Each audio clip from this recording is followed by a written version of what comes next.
Well, there you have it.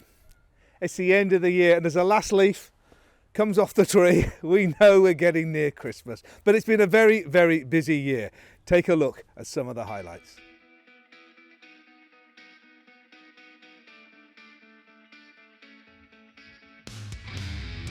On a cold January morning, I'm about to start a project that'll have a dramatic impact on the way that we live and eat in my home just over there. Now, I've got quite a sizable space at the bottom of the garden here to be able to create the grow your own area, and I'm looking to produce quite a lot of crops as well, not just for my immediate family, but also friends and my dad and Adele's mum and dad as well. So it's much a family thing.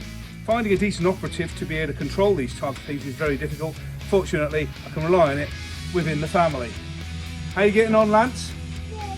Are you driving the digger? Yeah. Are you? Who's the best digger driver? You? I bet you are. Well, after a very busy weekend working, rained on Saturday, lovely day Sunday mine, the plan, which was a series of grid works and raised beds, is sort of coming to place. I can get a feel of it. This is the pathway here, and this will be one of the beds here. I'm quite pleased. Now it's marked out that there's a little bit more space than I thought by just looking at the plan, and that often happens. Having said that, sometimes it happens the other way. You think you've got more space, but when it's built, it isn't. And the soil here is going to be the soil that has the plants that grow, that'll be feeding my family.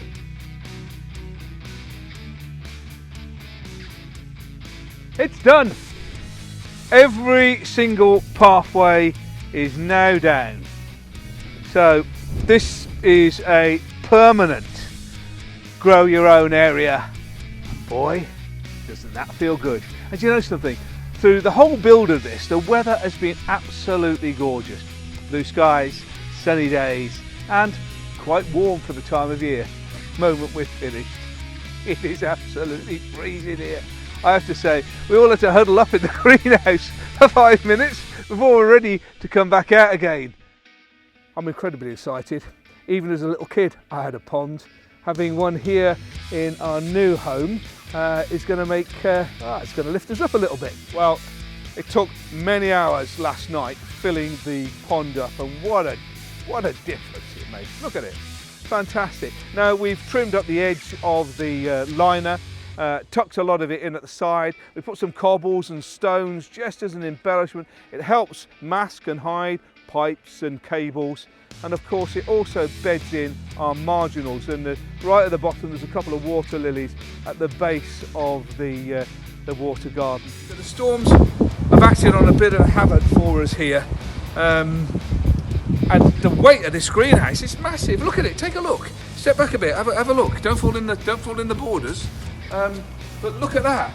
So it's gone from here, as you can see the line, and a whole glazed greenhouse has been pushed with the force of the storm right into the border over the far side. Let's take a look in the greenhouse. It's a bit scruffy because it isn't a beautiful greenhouse that's got lovely panalpines on the side and rare collections of plants. It's a working greenhouse. It's got all my seeds in. Come and have a look. Oh, it's a bit warmer in here. Oh, that's a bit better. As you can see, there's a bit of a production going on here at the moment. I'm going a bit bonkers with sweet peas. This bed here is quite unique, you know. We had planned a whole bed would be lots of different types of vegetables, but the family here, we have a particular favourite, and we eat lots of them, an awful lot of them.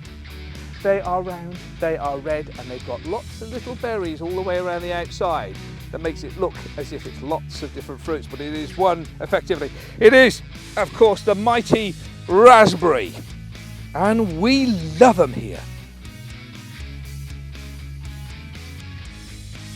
It's that time of year again when the wisterias all come out and all the heavenly scent from this, and look at the structure. And all the twisted stems as they climb up.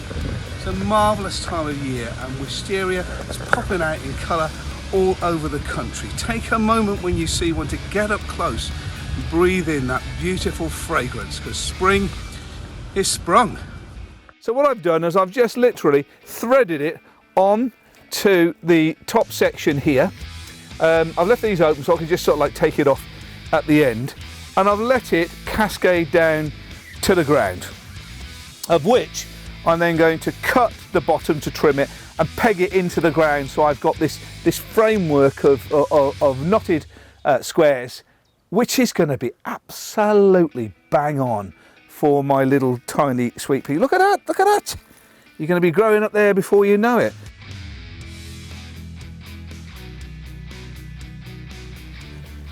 Well, here you have it.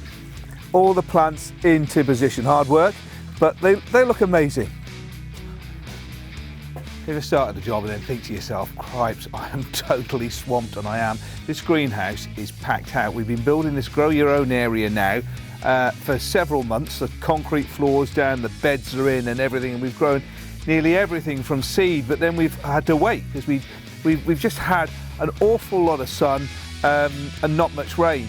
We've had to put the rabbit guards up because we've suddenly started getting rabbits all in the area, and the last thing we need to do is to put our crops out and get them all eaten. So we're slightly behind on a few things, as all of this is going to get planted out there by the end of the week. So I've grown them in the walls of this raised bed. I'm going to grow them in the top as well. It's going to keep the fruit off the ground.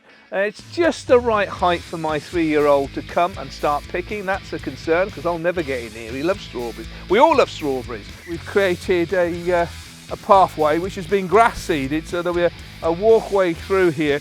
And to the left and to the right of me here, I've got this mound that I'm casting over these lovely Mr. Fothergill selection of seed, just roughly cast around to create a beautiful array of wildflowers with a pathway through. Carrots are going to go in here, the onions will go in here, the beetroot, what else have I got in there? I've got some parsnips and things like that. So this bit of ground here is going to be a great production for the family, and a quick carryover to the kitchen over there as well. So I've spent a lot of time preparing the soil and digging in a lot of goodness. We have started a campaign to promote and restore the rose as the nation's favourite plant, something to have in the garden and really enjoy. And on the 20th of June, it's National Rose Awareness Week. Look at that lot. Hold on a minute, let's have a quick look round. Beautiful plant. Look, no one's looking. Look at that come off there. You know, homegrown stuff. Tastes so much better. That's sharp. That's delicious. Never present and eat, they say, but when you're growing your own, you can't help it.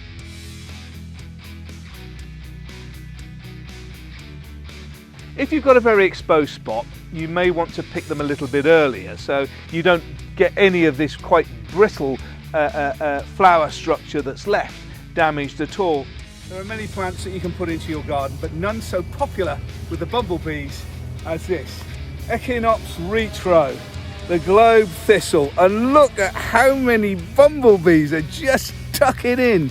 It's so beautiful to see.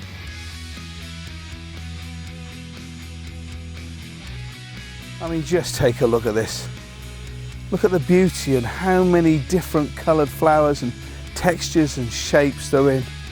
It really is gorgeous, and the bees are absolutely loving it too.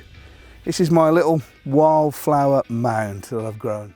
Now it's time to crop the beetroot, and they've had a bit of a comfortable time because they've had a much more space than they would normally have in this run, because I only sowed so many seeds because I wanted to get a good variety of different root crops in this bed for the first year. Growing celery is really easy, certainly these self-blanching ones. And look at this, a couple of rows of celery, and look at the energy of the plant. I can't resist it. I'm feeling a bit peckish. So I'm pulling one off at the end, just like with rhubarb, you pull off a little bit of a heel there as well. So what I suggest is to create a balance by adding brown material like straw, like branches, or even cardboard or shredded paper, or even any of the fallen brown leaves. Now you really want to do 2 or 3 parts brown to 1 part green to get a really good balance. So Look at that, absolutely full of honey. And what you can't really appreciate by looking at is the weight, because they're heavy, aren't they? Look at that. Now it's been running for about 5 minutes. Let's take a little look to see if there's any honey going to be coming out. Ready? Oh, look at that. How gorgeous is that?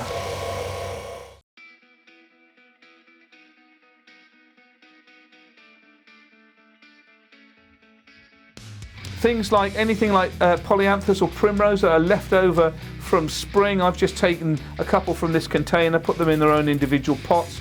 I'll be putting that in a frost-free area to overwinter, although some of them are pretty hardy themselves.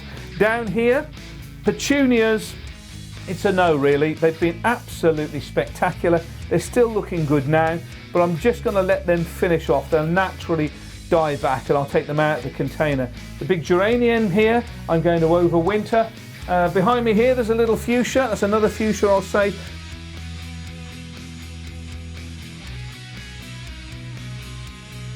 So there we are, look at the olives here. Aren't they marvellous? A combination of colours, some that have already turned black, some of them are green. And we take them all and put them in to these plastic containers, all the olives, as many as we can fit in. And then when this is full, we move on to the next container. But of course, there's plenty more to rake out first. Now right behind me here are the two giant granite wheels of stone that's crushing the olives to make a paste effectively.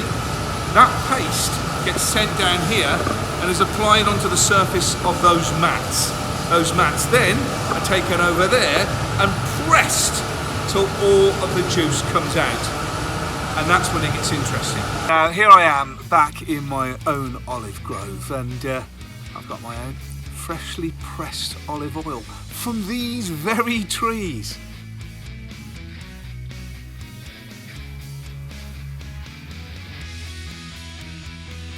There we are, that's my bit of exercise, a little bit of foraging.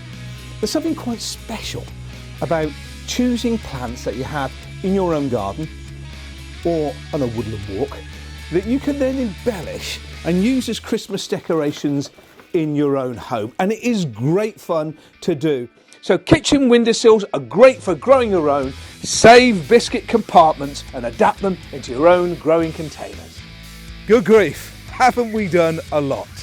Well, it just leaves me to say I'm going to wish you and your families a very, very Merry Christmas and a Happy New Year.